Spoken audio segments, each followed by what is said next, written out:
नमस्कार दोस्तों, मैं अंकुर उपाध्याय स्वागत करता हूं आप सभी का आपके अपने YouTube channel share market analysis में। दोस्तों 5 स्टॉक्स के बारे में इस वीडियो में आप सभी के साथ बात करने जा रहा हूं। पहले स्टॉक्स के नाम बता देता हूं।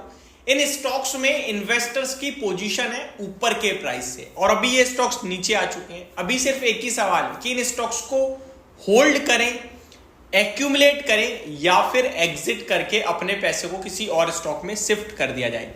तो चलिए समझने की कोशिश करते हैं एक एक करके पांचों स्टॉक्स के बारे में जानना। सबसे पहले एंजल वन के बारे में बात करेंगे। आपने देखा 4000 वाला शेयर अभी 2200-2300 रुपए पे आ गया और कोई खरीदने के लिए तैयार नहीं है। कंटिन्यू टूट रहा है शेयर। कितनी गिरावट और बची है और आपको क्या करना चाहिए, ये सबसे इंपॉर्टेंट सवाल है। सेकंड है मोतीलाल ओसवाल, सेम सेगमेंट से आ जाती है कंपनी, ब्रोकिंग इंडस्ट्री से। ये स्टॉक भी हल्का फुल्का टूटता हुआ दिख रहा है, स्पेशली तब जब रिसेंटली सेबी ने कुछ बड़ी अनाउंसमेंट करी है जो ब्रोकर्स के हित में तो बिल्कुल भी नहीं है। नेक्स्ट है आपका डायरेक्ट एक्सचेंज बीएसई, 3200 रुपए का हाई लगाने के बाद 2300-2400 रुपए पे घूम रहा है अब ये शेयर। लगभग ऊपर से 30% के करीब की करेक्शन हो चुकी है और कितनी करेक्शन बची हुई है इसको समझने की कोशिश करेंगे। अगला स्टॉक है एचडीएफसी बैंक का। अपने क्वार्टरली अपडेट्स के बाद स्टॉक के प्राइस में एक शार्प करेक्शन आई है और ऊपर 1750 का हाई लगाने के बाद शेयर अभी 1600 सवा 1600 रुपए करीब आगे खड़ा हो गया है। क्या ये लेने का मौका है, दोबारा से खरीदने का मौका है या फिर नहीं चलेगा? चलिए समझते हैं। एंड लास्टली बात करेंगे टाटा पावर। एक लंबे समय से कंसोलिडेशन हो रहा है इस स्टॉक में, कब तक और चल सकता है ये कंसोलिडेशन और आपको क्या करना चाहिए इसके बारे में बात करेंगे। सबसे पहले बात करता हूं एंजल वन। दोस्तों पहले आपको सेबी का सर्कुलर समझना होगा। सेबी का सर्कुलर जो आया था वो ये था कि एक्सचेंज अब बड़े ब्रोकर्स को कोई स्पेशल डिस्काउंट नहीं देगा हाई वॉल्यूम क्रिएट करने पे, जिसकी वजह से एंजल वन और मोतीलाल जैसी कंपनियों को बड़ा परेशानी झेलनी पड़ेगी। उनका एक बड़ा प्रॉफिट बनता था जब स्पेशल डिस्काउंट उन्हें एक्सचेंज देता था, क्योंकि वो बड़े वॉल्यूम्स क्रिएट करते थे। अब वो डिस्काउंट उन्हें नहीं मिलेगा, जिसकी वजह से हल्का प्रॉफिट में डेंट आएगा। लेकिन दूसरी तरफ देखा जाए तो मोतीलाल ओसवाल एक फुल्ली सर्विस ब्रोकर है जो मेरे को लगता है कहीं और से ज्यादा कमाई कर लेगा, तो वहां दिक्कत नहीं है। वहीं एंजल वन की बात करें तो इनका बड़ा बेस है, लेकिन स्टॉक्स जैसा कि मैंने बताया सेबी के सर्कुलर की वजह से स्टॉक पे एक मार पड़ी है और वैसे भी स्टॉक देखा जाए तो ऊपर से पहले से ही करेक्ट हो रहा था।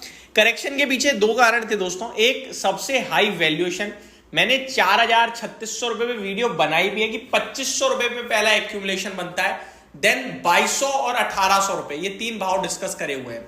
तब स्टॉक का भाव 3400-3500 हुआ करता था। ये स्टॉक 27-28 के पीई पे ट्रेड करता था। जब मैंने कहा था कि ये महंगा दिखता है, अगर मैं कंपैरिजन करूं तो मेरे लिए मोतीलाल ओसवाल नीचे मिल रहा है, मेरे को शेयर इंडिया सिक्योरिटी 12-13 के पीई पे मिलता है, तो थोड़ा सस्ता हो जाए वो ज्यादा अच्छा रहेगा। हालांकि एंजल वन की अपनी एक ब्रांड वैल्यू है, बड़ा ब्रोकर है, बट फिर भी वैल्यूएशन डम में ज्यादा महंगा था। अभी 17 के पीई पे ऑलरेडी स्टॉक पहुंच गया है। मेरा मानना यह है कि 2243 रुपए जो स्टॉक का भाव है, अब यहां से ज्यादा मुझे कुछ खोने के लिए दिखता नहीं है।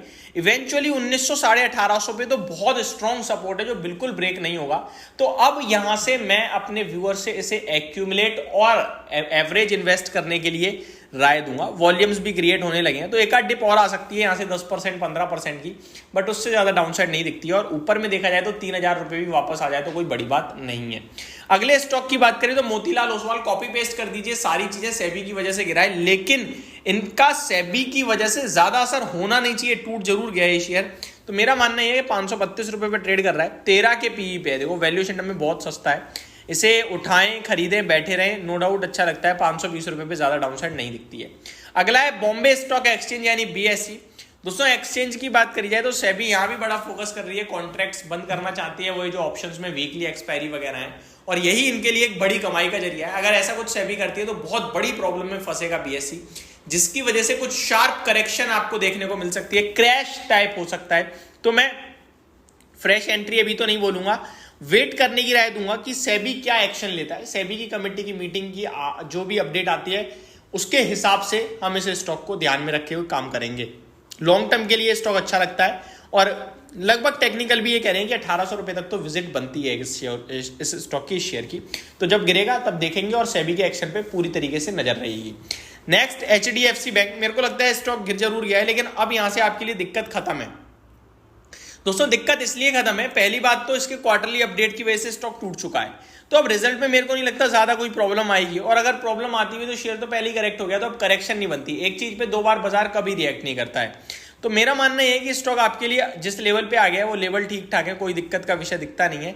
वन मोर थिंग, अगर आप देखें इस स्टॉक को, तो स्टॉक आपके लिए 20 जुलाई को रिजल्ट भी पेश करेगा, 1622 रुपए पे ट्रेड कर रहा है। स्टॉक में एक छोटा सा स्टॉप लॉस मैंने सजेस्ट किया था 1640 का, जो ट्रिगर कर चुका है। अब इस स्टॉक में आप देखें तो 1560 रुपए तक की जर्नी खुल रही है, तो जिनके पास है ऑलरेडी आपका स्टॉप लॉस हो गया है दोस्तों, आपको निकल जाना चाहिए था। अगर आप नहीं निकले हो तो आप 1560 का स्टॉप लॉस लगाइएगा, वहीं मैं फ्रेश एंट्री की राय दूंगा 1600 रुपए के करीब, 1580, केवल 1550 से 1550 से 60 के बीच में स्टॉप लॉस लगाएं और पोजीशन को कैरी करें लॉन्ग टर्म पर्पस से। दोबारा 1750-1800 रुपए का भाव आपको देखने को मिलना चाहिए इस स्टॉक में। Next Tata power. Tata power की बात करी जाए दोस्तों अगर, तो इस स्टॉक में एक लंबा कंसोलिडेशन चल रहा है, ब्रोकरेज हाउसेज आपस में लड़ रही हैं, कोई कह रहा है कि हिस्टोरिक पीई से ऊपर ट्रेड कर रहा है। अगर हिस्टोरिक पीई की बात करी जाए तो 400-397 रुपए का भाव दिखता है, तो कोई कुछ कह रहा है, तो कोई बुलिश भी है कि टाटा ग्रुप की कंपनियां हर सेगमेंट में मार्केट लीडर है, अच्छे अच्छे लक्ष्य हैं, अपसाइड यहाँ से अब ज्यादा कोई दिख नहीं पा रही है लोगों को।